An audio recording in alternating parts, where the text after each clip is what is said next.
Good morning, I'm Angelo Castro III. I'm Angela, and we are the Castros. We bring you the news. And the views that make you think. Sometimes we agree. Sometimes you don't. This is News and Views. And here are today's headlines.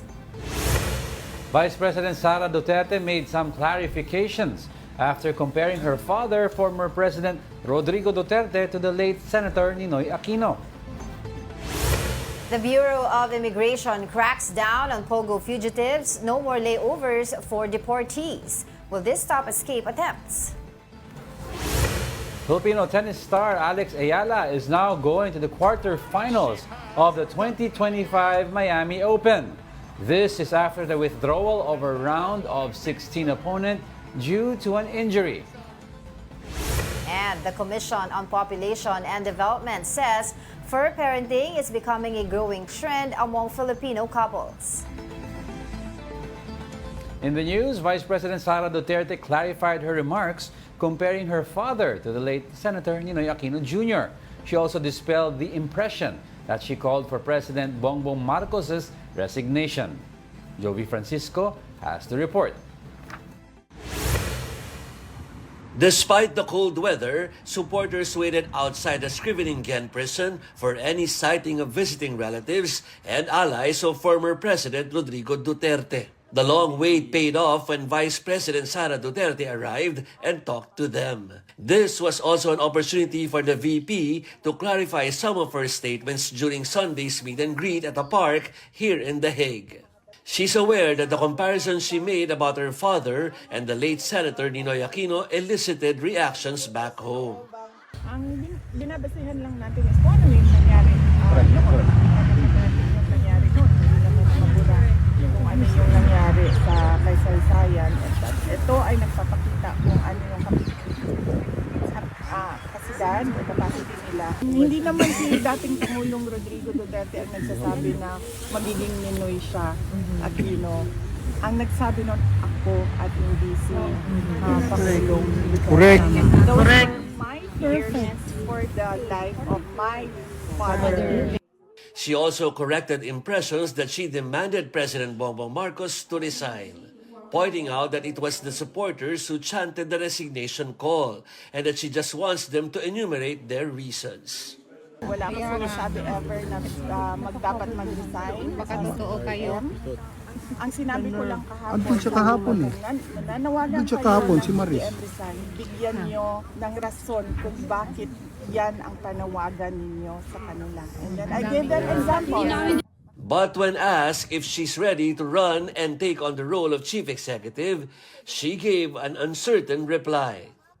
So mahirap paasahin ang mga tao tapos alam mo namang hindi ka magtatagumpay sa kandidatura mo. So kailangan paniguraduhin na mananalo para nabibigay yung expectation. That we have to see by the numbers and by science and mathematics. The Vice President will stay in The Hague until the composition of his father's legal team is finalized. But her mother will soon join her in The Hague. And this week, just in time for former President Duterte's 80th birthday, Kitty Duterte and her mother will also arrive at the Netherlands. Wala man kaming problema, kaming magkakapatid, wala man kaming problema. Yung mga nanay namin may problema. Reporting from The Hague, Netherlands, Jovi Francisco. We are One News. Meanwhile, the Aquino family and Malacanang are pushing back against Vice President Sara Duterte's remarks, comparing her father, former President Duterte, to the late Senator Ninoy Aquino. Here's the report. The Aquino family opposed Vice President Sara Duterte's comparison of her father, former President Rodrigo Duterte, to the late Senator Benigno Ninoy Aquino Jr. According to the family, history shows that what happened to Ninoy is different from what Duterte is experiencing. During a gathering in The Hague, Netherlands, VP Sara likened Aquino's fate to what could happen to her father if he returned to the Philippines. Malacanang also rejected VP Sara's remarks. In a press briefing, Palace Press Officer Undersecretary Claire Castro noted that there is no record of Duterte likening himself to Aquino, but there is documented evidence of the former president comparing himself to Adolf Hitler. Parang hindi po natin nadinig noon na inahilin tulad ni dating Pangulong Duterte ang sarili niya kay Ninoy. kung hindi kay Hitler.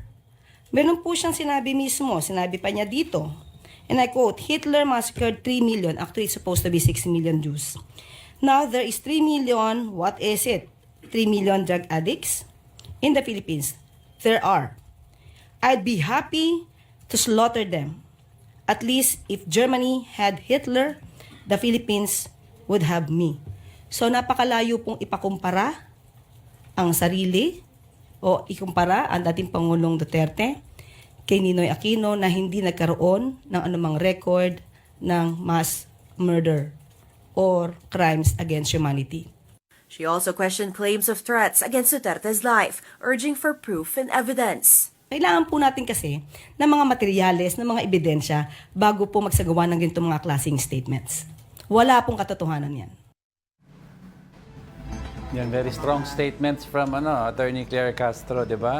Naglabasan na ng mga past Kaya nga eh. speeches ni former President Duterte. Hindi, tsaka parang itong mga turn of events na to talagang ano ba nangyari? Kasi Yeah. the last time na, di ba, sino ba nagpalibing, di ba, sa mga labi ni Marcos Sr., di ba, at that time sa libingan ng mga bayani, ay ang si former President Rodrigo Duterte, di ba, parang tinatarnish niya yung legacy ng mga Aquino at that time. Pero ngayon, di ba, parang they're trying to compare. Although may mga statements Not only per se yung legacy ng Aquino, but per se is attempting to rewriting or change the narrative of martial law. And yung mga nangyari sa panahon na yon by saying, well, nothing and even really... EDSA people power nothing at that really time. wrong happened by stopping short of calling the late president a hero. You're saying, nothing really happened naman noon eh. But now, you're saying, teka lang, si Ninoy Aquino, wala naman... walang bahid ng human rights allegations sa kanya eh. Pero parang sinasabi naman ni Vice President Sara Duterte dito, sige, pag umuwi ka, baka Ninoy Aquino Jr. ka, ibig niya sabihin baka ma-assassinate din siya. We understand that, pero niya.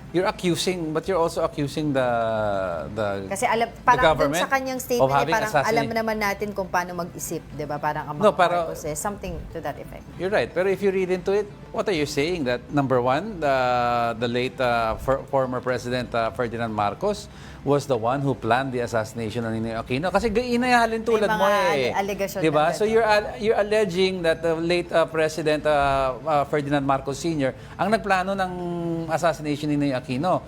Number two, you're saying papatayin ka ng anak. So you're likening the two, the father and son. Parang you're accusing them already.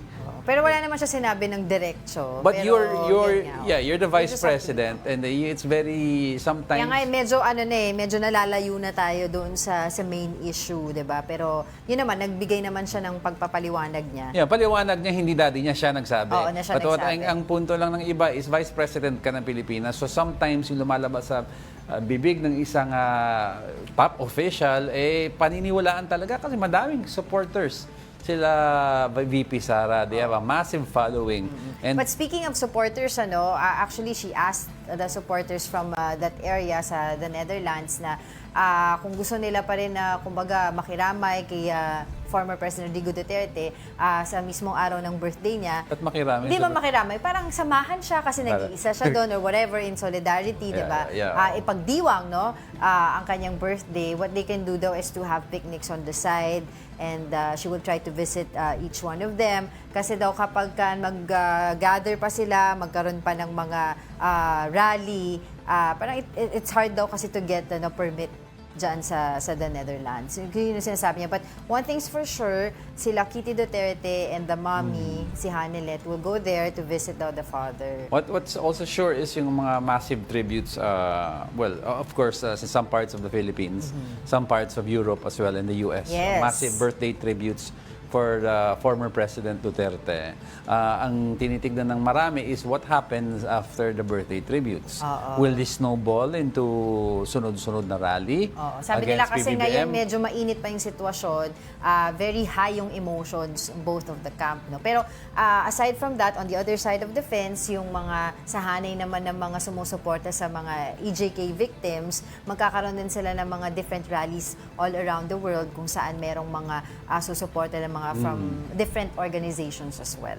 So yun ang nga sinasabi So, nila. so this is all will possibly start. All this will possibly start during the birthday of the former president. Oh, dito din, 'di ba? Yeah. Magkakaroon din sila 80th ng mga birthday. iba't ibang activities. Actually, it's a worldwide supposed to be a worldwide coordination between OFWs, which is his strongest base, and of course the Southern Bloc, which is comprised of Davao City, several parts of Cotabato, 'di ba, and several parts of Mindanao. So we expect that yung sa Metro Manila component, sabi ng mga ibang analysts, it's not enough yet to spark. Madami siyang supporters dito sa NCR, but it's not enough daw to force them out on the streets kasi ang dami daw nakikipagsapalaran sa hirap, sa traffic, sa kakulangan ng sweldo, sa gutom. So, far from the minds of others are going out on the streets to rally. At this point, hindi ko sinasabi ever, but at this point.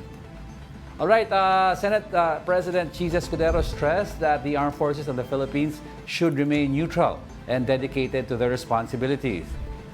His statement came after Vice President Sara Duterte questioned why the AFP allowed the arrest of her father, former President Rodrigo Duterte.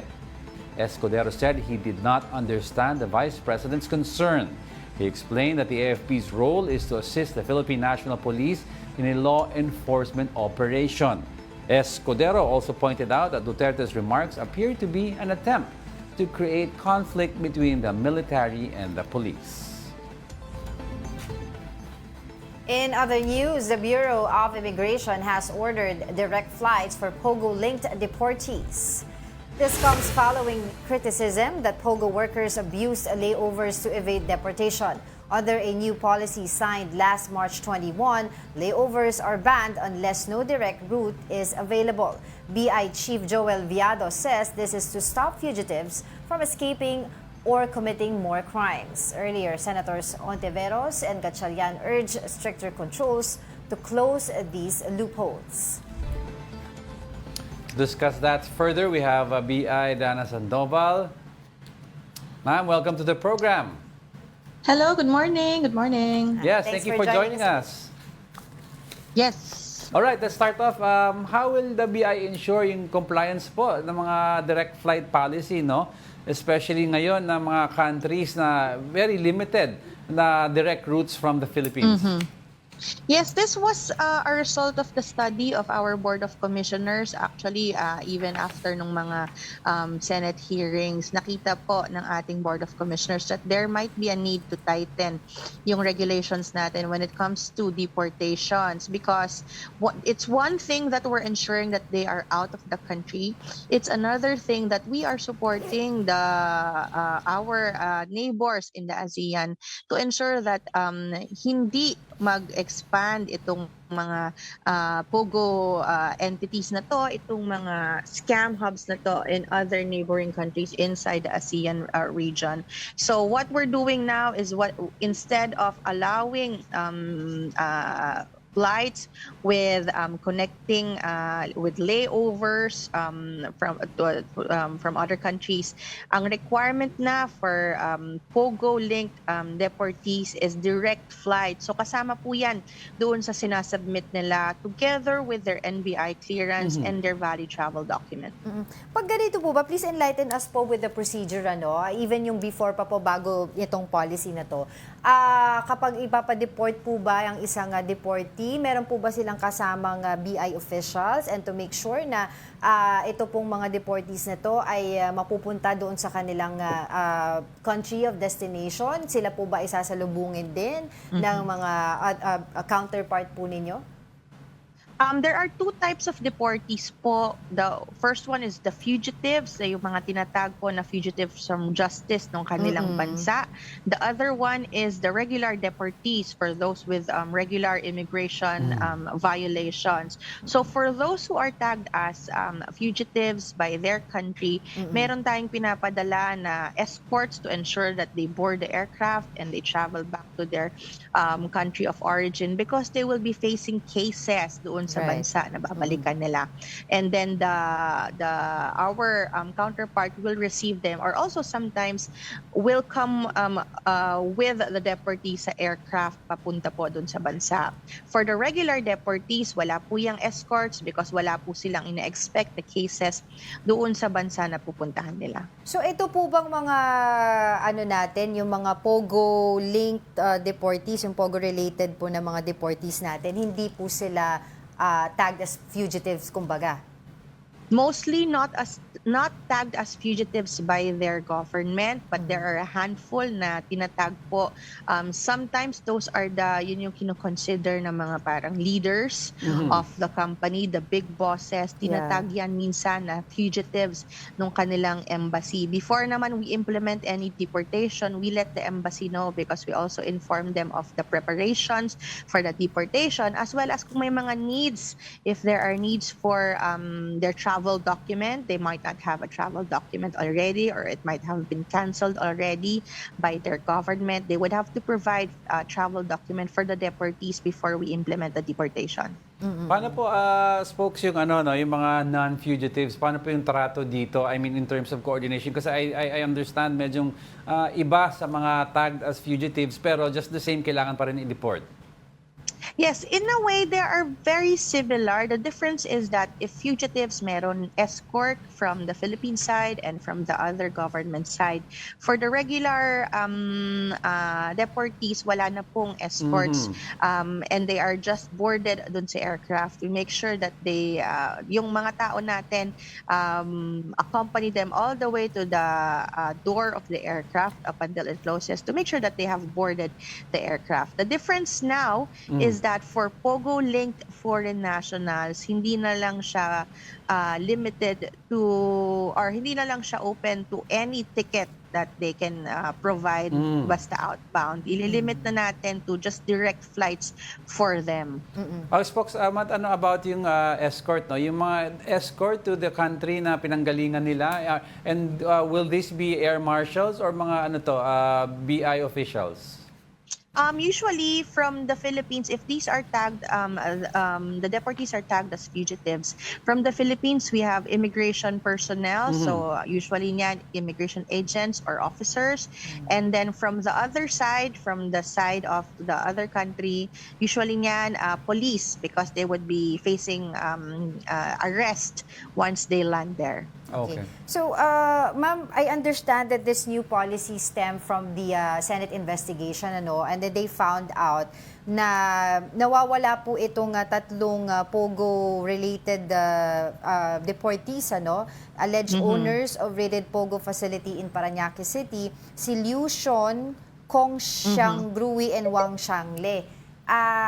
Meron po ba tayong balita kung nasa na po sila ngayon? Nung time po after po natin sila mapadeport? With deportation po, ang goal talaga ng Philippines is to remove them from the country. So once remove na sila from the Philippines and they have been included in the blacklist, we consider that as a successful deportation. But there have been reports that they did not fly directly to China. They went to another Asian country, and seems like they might have been continuing their operations there. And because nga of the discussions in the Senate, as well as yung ating Board of Commissioners, parang nakita din natin that it's also important to ensure our cooperation with our neighboring countries. Kasi even if we clear out the POGOs here, we deport them and we blacklist them, wala na sila dito sa Pilipinas, blacklisted na sila dito. But they might be starting their operations in other neighboring countries, dun sa mga kapitbahay natin. And of course, we want also the Asian region, our neighbors in the ASEAN, to be protected from this problem. So ngayon po ba, can you enlighten us po also dun sa proseso nyo? Kapag po sino po ba nagbubook ng flight, and how will we make sure na talagang direct flight po yung mapupuntahan ng mga i-deport? Yes, the flight is booked by the deportee himself, kasi dapat yung deportee ang gagastos for the deportee shoulders the cost for his deportation. If not the deportee, it's usually the embassy that provides assistance para makaalis po ng bansa itong taong ito. And to ensure that na direct flight yung sasakyan nila, yung ating mga tauhan po accompanies them all the way to the aircraft para makikita na po yan before, upon their submission, they have the confirmed ticket already. We confirm it with the airline. And our people will also ensure that they board that same aircraft na sinubmit po nila sa atin. At least mas systematic na ngayon. Kasi yung nakaraan, parang yun nga yung iba, nagkakalat sila sa ibang bansa pagkatapos natin dito, nila dito sa atin. To be honest, it's really an uncharted territory kasi dati ang deportations natin is just a handful. But come January 1, when we implemented the ban on POGOs, hundreds na bigla yung deportations natin, arrests and deportations natin. So it is only now that we are seeing these types of problems that are popping up or types of concerns that are popping up. And we're making sure that we address them appropriately. Ilan pa po bang mga POGO workers ang nag-aantay po na ma-deport? Madami pa po. I think there might be around 400 to 500 pa that are set to be deported. The last big batch that we have deported was a batch of 90 plus, who boarded chartered flight sponsored by or arranged by the Chinese embassy. There are smaller deportations of 20, 10, but the big one was 90. So in the next few weeks, meron pa tayong mga ina-arrange na new deportations, big groups of deportations to make way for new arrests. Kasi itong 500 plus na to is not, it's just the start. And now we are just in March pa lang, but there's still more to come for the next few months. At lastly po, ilan po dito sa mga POGO workers na po na ito na nag-aantay ng deportation ang tagged as fugitives? Usually niyan, it's just a handful. So in an arrest of 100, minsan may 4, may 5 that are being tagged as fugitives. So separate po yung processing namin sa kanila. Even the guarding, kasi wala sa amin ang physical custody, but nasa partner agency namin. So it's sometimes NBI, PNP, or PAO ang physical custody. Even the guarding is different for those who have been tagged as fugitives. Right. Okay. Alright, maraming salamat po sa inyong update. That was Bureau of Immigration spokesperson Dana Sandoval. Thank you and good morning. Thank you. Alright, we'll be back with more stories after the break. Keep it here on One News.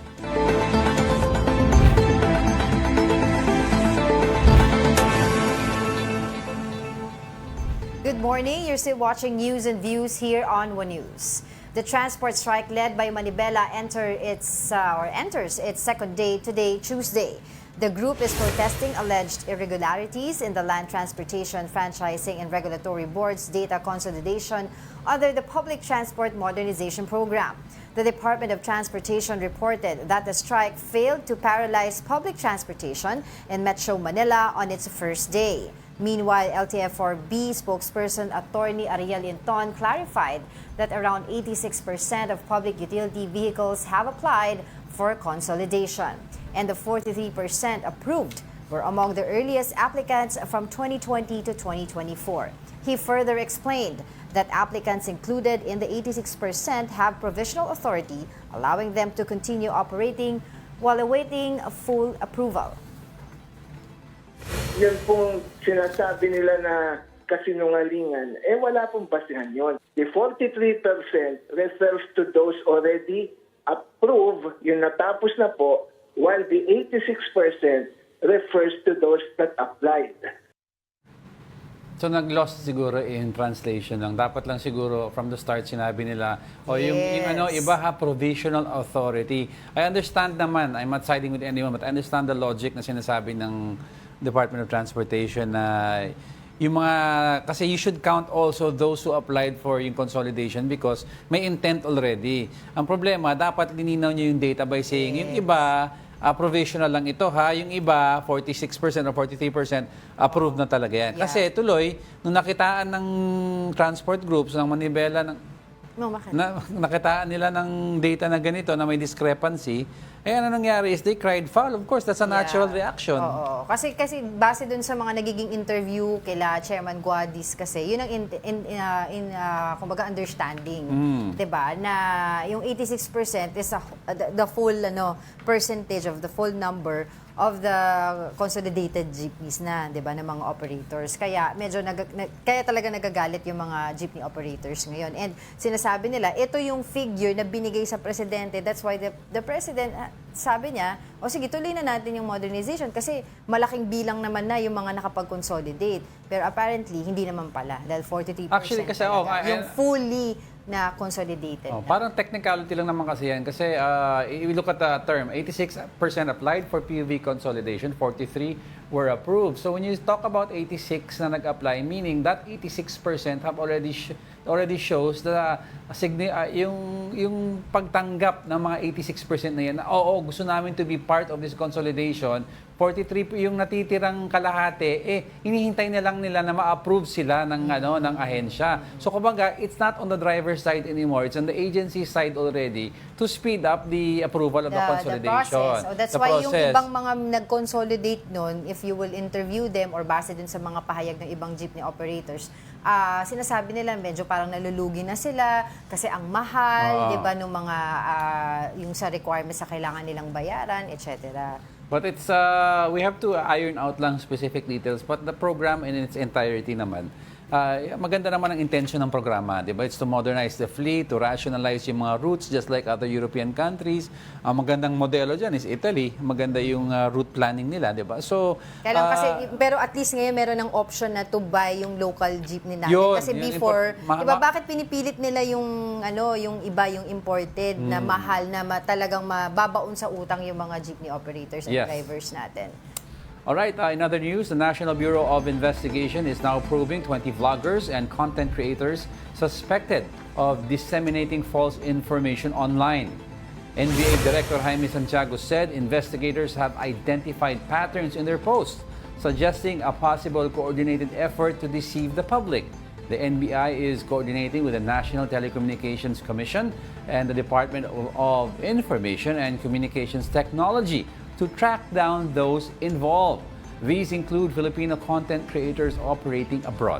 While Santiago affirmed that freedom of speech is protected, he stressed that those who commit libel or incite public unrest will face legal consequences.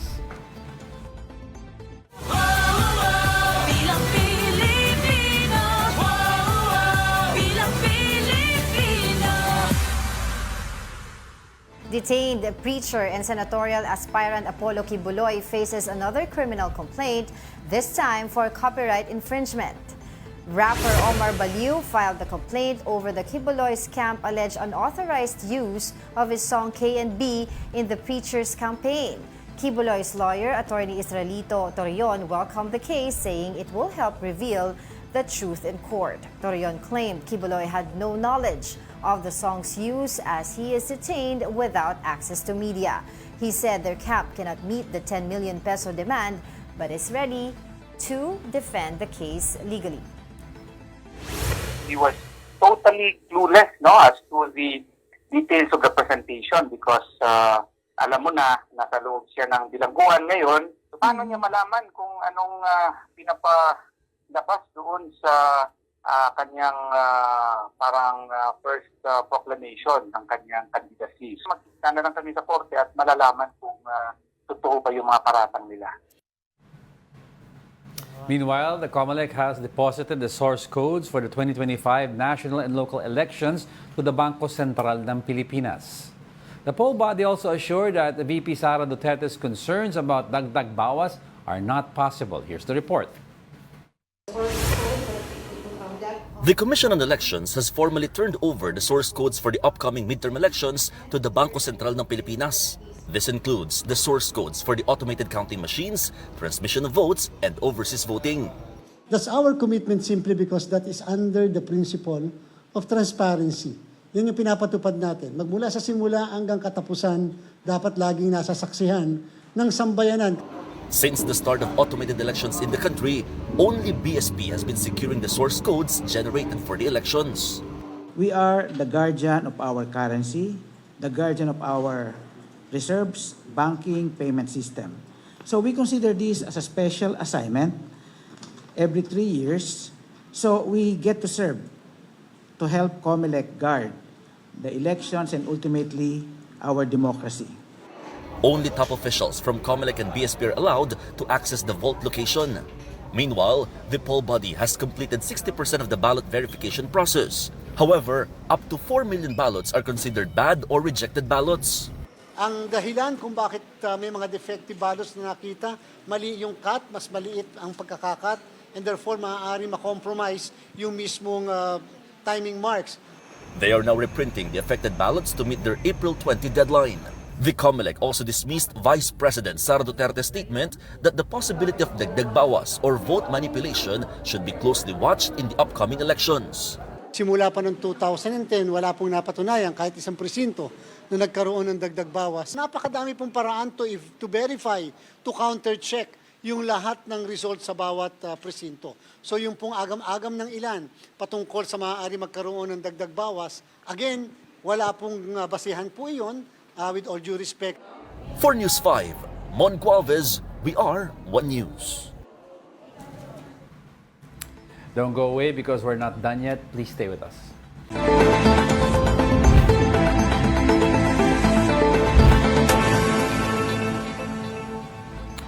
Welcome back. You're still watching News and Views here on the One News. Filipino tennis star Alex Ayala has secured a spot in the Miami Open quarterfinals. This comes after world number 11 Paula Badosa withdrew from the tournament due to an injury. Ayala previously stunned fans with a dominant victory over world number 5 Madison Keys. The victory makes her the first Filipina to defeat a top 10 player in WTA history.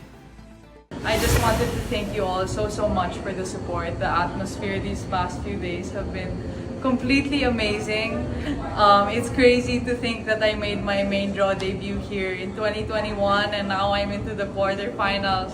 It's such a full circle moment and I hope you guys can all support and come along on the journey.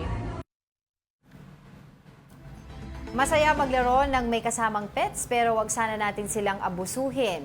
Katulad na lamang sa isang peryahan sa Antique na gumamit ng guinea pig para magdesisyon sa kapalaran ng mga mananaya.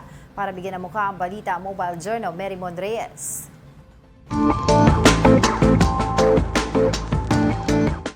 Maraming laro at rides na makikita sa mga perya ang pwedeng enjoyin ng bata't matanda. Pero sa isang nag-viral na video online, ang tila na paglalaroan sa perya ay isang guinea pig. Eksena ito sa isang peryahan sa Patnongon, Antique. Sa video, makikita ang roleta sa lamesa at ang nasa gitna ay isang guinea pig. Habang umiikot yan, tinakpan naman ang maliit na hayop. Nang patapos na ang pag-ikot, ang guinea pig sumuot sa isa sa mga kahong may numero. Ang mga tumayarian ang nanalo. Masaya o nakakalibang man ang pakulong ito para sa mga dumayo. Hindi naman ito ikinatuwa ng animal at pet advocates. Hindi po sila pwedeng gumamit ng mga umiikot na gamit o mga accessories dahil nakaka-stress po yun. Kagaya nga po doon sa may perya.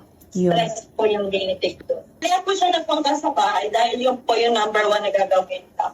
Po sila natatakot. Nagtatago po sila. Questionable rin daw kung nabibigyan ng tamang pangangalaga, pagpapakain at maayos na tirahan ang guinea pig. Dahil dito pa lang, kasama ng nakakapagod na pagiging ruleta, ay posibleng magkasakit at trauma ang maliit na hayop. I-cover sila na siya at napakaingay ng mga tao at napakaingay din ng machine itself. Ang nature talaga nila is napakamagugulatin nila and mabilis silang matakot. So yun yung binabiolate natin na right ng isang animal. It's dapat magkaroon sila ng freedom from unnecessary pain and to be able to live dapat dun sa environment na dapat doon sila nakatira or namumuhay. Ayon sa lokal na pulisya, wala raw silang natanggap na complaint noong panahong bukas ang perya pero makikipag-coordinate sila sa lokal na pamahalaan upang imbestigahan ang naturang aktibidad. Ikausapin ko yung NGO by this week kasi wala na yung dito wala na yung mga nag-ooperate. Pag may ganyan ulit na incident or nakita sila na may pwedeng masabing animal cruelty, pwede sila muna makadirect sa station namin personally or sa messenger namin, okay naman yun po. Para ma-assist namin yung mga reklamo nila. Hindi naman palalagpasin ang naturang animal cruelty sa perya ng Patnongon LGU. Anila, mas hihigpitan nila ang inspeksyon sa mga stall owners sa susunod na piyestahan bago bigyan ng permit to operate at habang isinasagawa ang perya. Tulad ng tao, may karapatan din na dapat pinoprotektahan ang mga hayop. Kaya sa oras na may makita pang-aabuso sa mga ito, ay ugaliing i-report sa otoridad. Mobile journalist Mary Mon Reyes po, hatid ang muka ng balita. Galit si Mary Mon, no? Gagalit na siya. Di kasi di ba sa dami ngayon ng mga tao na talagang halos gawin ng anak nila yung mga Pets. fur babies nila, marami din ngayon yung mga insidente ng mga tao na nang aabuso ng mga animals. Basta ang basic rule naman is, well, we cannot say kung anong hindi mo gagawin sa sarili mo, wag mong gawin sa pet because may mga pig, may mga cow na naman we feed on them. But I'm saying in general, yung mga fur babies, yung mga inaalagaan, kung hindi mo gagawin sa sarili mong anak, wag mo gawin sa fur baby mo. Isipin mo, lalagay mo ba anak mo sa isang ruleta, tapos paiikutin mo, tapos pahanapin mo kung anong cubicle papasok. At saka if you alanganin look at yun. other reports also, yung maraming mga nangyayari ngayon sa mga pusa, sa mga dogs, na talagang tinotorture ng mga kung sino man tong mga tao na to na walang magawa sa buhay. So, although yun nga, meron man tayong Animal Welfare Act. Kaya lang kasi, I'm not sure about yung punishment dun. Alam ko, parang 2 years, 6 to 2 years lang yung imprisonment, tapos may bayad na konting halaga lang. So, mas maganda siguro, for me, maganda siguro i-amend yung law, lagyan ng lagyan ng ipin, taasan yung penalty, taasan yung imprisonment, para itong mga walang magawa sa buhay na inaabuso yung mga animals ay maiwasan na. Kasi talagang, alam mo, for the past couple of days or weeks talaga, yan yung mga laman din ng mga balita ngayon, yung mga inaabusong animals. At kawawa, Kasi they also have feelings. Some actually, yung mga ibang napopost online, some they abuse animals for content na binibenta sa dark web. May mga following. I remember, may before, I think a few 6-7 years ago na nahuli yung mga batang they were trampling on a pasintabi po on an animal, tapos binenta sa foreigners. Hindi magandang ugali po yan. Oo, ang fur babies po nandiyan para mahalin. Yes. Alright, the Commission on Population and Development said more Filipino couples are choosing to raise pets instead of having children. Excuse me. The CPD spokesperson, Mylene Mirasol Kiray, cited economic concerns as a key factor. She noted that many couples prioritize financial stability before starting a family. A CPD study also found that the country's fertility rate has dropped to 1.9 children per woman, below the replacement level of 2.1. Kiray attributed this decline to greater access to family planning methods and increased contraceptive use. All right, now let's talk to Mylene Mirasol Kiray about this matter. She is the Division Chief of the Knowledge Management and Communications Division at the Commission on Population Development. Ma'am, thank you very much for joining us on the show. Thank you. Masayang pamilya po. Marami pong salamat. Thank you for this opportunity. Yes, good morning po. May data na po ba tayo kung ilang percent po ng Filipino couples yung mas pinipili yung maging fur parent kaysa sa mag-baby? Tsaka, alam po ba natin which social class po ito sila? Yung qualitative study kasi natin, nakita natin that these are the younger Filipinos are the ones preferring not to have children, and instead some even prefer pets over children. Unfortunately, we don't have data, quantitative data, only qualitative data about this. They are preferring this because they are prioritizing their economic well-being first.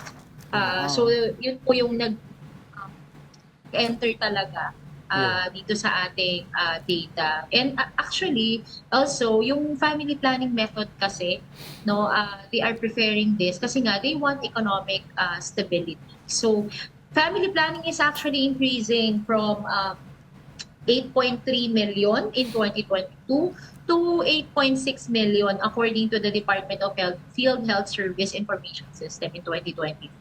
Pero itong data, does it say anything about whether in the future sarado pa rin ang isip ng mga fur parents na ito? Baka kasi some of them take on a fur baby just maybe to gauge kung ano talaga ang what it's like possibly to have kids. Kasi medyo pareho naman ito Pero in the future, minsan nag-iiba ang pananaw nila This qualitative data only found out that they prefer pets over children. Basta, I think if the economic stability is satisfied, these fur parents may consider having children. And actually, Filipinos are having less children. They only have 1.9 or less than 2 children, which is below replacement level, meaning yung mga mothers and fathers sa population are not being replaced. Is this a trend? No? So, in the future, I think these fur parents will prefer to have children when their economic stability is satisfied and their desire to travel, have leisure is satisfied. Pero do you see this trend going up or do you see it stabilizing in the next few years? I think that this trend of fur parenting will go up, no? Kasi this study was conducted during the pandemic kasi we wanted to find out kung ano ba talaga yung reason. Yung health pala is just secondary. Talagang economic yung first. And then that's why we found out this very interesting fact about fur parenting, and we could observe, no, anecdotally or qualitatively, that even in malls, when we see strollers, instead of babies, pets are there in the strollers, and we are seeing it increasingly here in the country. Plus we see yung in light with that, nakikita natin yung booming business ng mga pet stores because of that on the other side of the fence. Pero na-mention niyo po kanina na nakita niyo po probably one of the factors would be yung largely improved na family method. No? Ibig po ba sabihin nito, mas marami po mga kababaihan ngayon yung gumagamit ng mga pills, mga injectables, or may mga kalalakihan naman na nagpapa-vasectomy? Your thoughts on that po? Yeah. Actually, more Filipino women are having and practicing family planning. And tama ka po, Ma'am Angela, no? In fact, there is an increase of 300,000 from the 2022 data. For Filipino women. So, Happy Women's Month din, mga kababaihan, no? And pill remains to be the top preferred methods of Filipinos pa rin, the pill. Coming in second, according to the Field Health Service Information System of the Department of Health, are injectables, no? Yung every 3 months na nagpapa-inject, yan yung pangalawa. And then we see a high increase or a sharp increase in the acceptance or adoption of implants, no? Yung nilalagay dito sa arm. So, dumadami din yung users of implants. So, it's a very good situation. Malayo na, pero malayo pa. No? Kasi, for condoms and first, vasectomy, yan pa din ang pinaka-least preferred method ng mga Pilipino. Kaya yan talaga yung isa sa mga campaigns natin, lalo na for HIV/AIDS, for early pregnancy and sexually transmitted infection like HIV/AIDS. Importante talaga yung condoms, no? And at the same time, we are also encouraging our men na maging katropa or kalalakihang tapat sa responsibilidad at obligasyon sa kanilang pamilya at anak. Kasi makikita natin na women-centric pa din, no? At during Women's Month. Pero women-centric pa rin talaga yung family planning, and they're the ones pa din with the burden, no, of pregnancy and then also family planning. So, bilang babae, no, we are encouraging the men naman to take part, mga katropa. Wag puro tayo mga babae ang bubuhat ng upuan, ika nga. Pero ma'am, tinitingnan ako ni Diego dito. I'd like to move back muna to fur parenting. No? Yes. Kasi one of the top reasons na binanggit is of course economic considerations. But what are the other considerations that lumitaw po sa inyong pagtitake ng data aside from economic?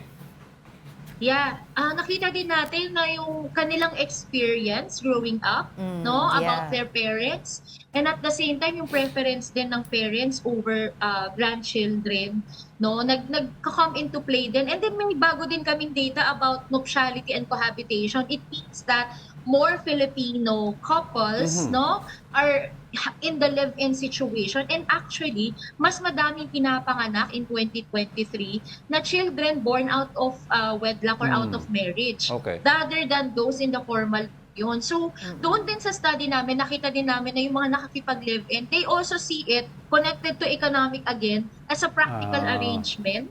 Okay. No? Yeah. So, yan yung mga reasons na nakikita natin kung bakit nagiging for parents ng ating mga Pilipino. Pero kasama ba sa pagtitake nyo ng data ito? For example, kasi may madami mga parents already na with full-grown children, na wala na sa bahay, nag-aral na abroad, and instead of having children again, they decide just to adopt a pet. Instead, are they taken also sa kasama sa mga numbers nyo? Yun lang, yung mga nasa abroad, hindi natin nasama dito, no? It's really a qualitative data of Filipinos here in the Philippines. What I was trying to point out also, ma'am, was yung yung mga aside from first-time parents, yung mga baka second-time parents, may anak na nag-empty nest na sila. Nag-empty nest na sila, gusto nila na magkaroon ng anak, ayaw nila dumaan sa proseso ng magkaanak, pets na lang ang kinuha. Yun lang yung qualitative study kasi Very natin, limited, yung mga older couples, no? Older Filipino couples still prefer children. Okay. Yung mga younger Filipino couples, The new generation. prefer. Mga anong gen yan? Gen X ba yan? Pero taking off from Diego's question earlier, kung may nakakita po kayong trend in the future, kasi my question here would be, will this be a problem in the future? Parang yung nangyayari ngayon sa Italy na medyo Japan. yung older population na sila, na in fact they're encouraging other people to live in their country kasi nga older generation na sila.